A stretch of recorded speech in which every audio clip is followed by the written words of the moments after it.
Let's take a look today at exactly how you can drag and drop the pins on the map. It's one of the most effective ways to position the pins, so it's a skill worth mastering. A couple of little tricks that should help you get this going. So here's the map pin. Let's say we would like to reposition it closer to the lakes over here on the left of the map. I'm using Google Terrain Maps. There's a slight difference between how the Google Map pin is dragged and the way you do it with Apple Maps, which I'll show you shortly. So this is Google. I tap my finger about halfway up the map pin. The map moves. I move the pin. I release.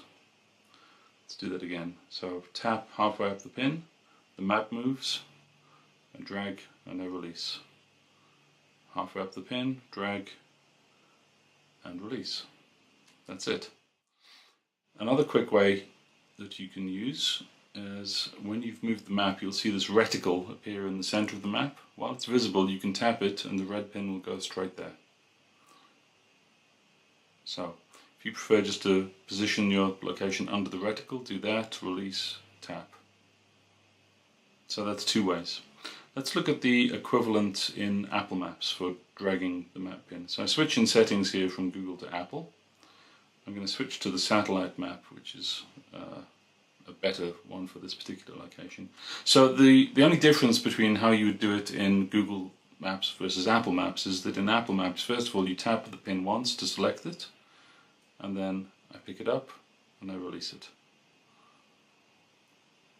Tap, drag, release, and that's it. And again, you can tap on the reticle as well, just in the same way as you do with Google Maps. So let me switch back to Google, and I'll switch back to Terrain, which is a little bit clearer. I'm going to enable geodetics, which is another function which you can look at in another tutorial. I'll put the link on the video so you can watch that. So I tap that, it displays this extra pin.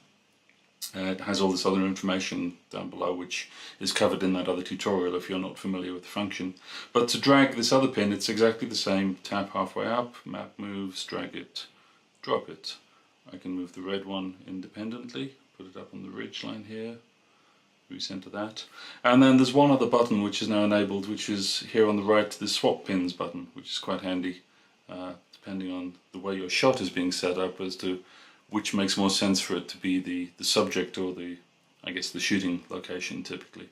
There are different scenarios in which you might want to swap those over, depending on whether, for example, the light is lighting your subject or whether you're actually shooting the sun or the moon in the frame.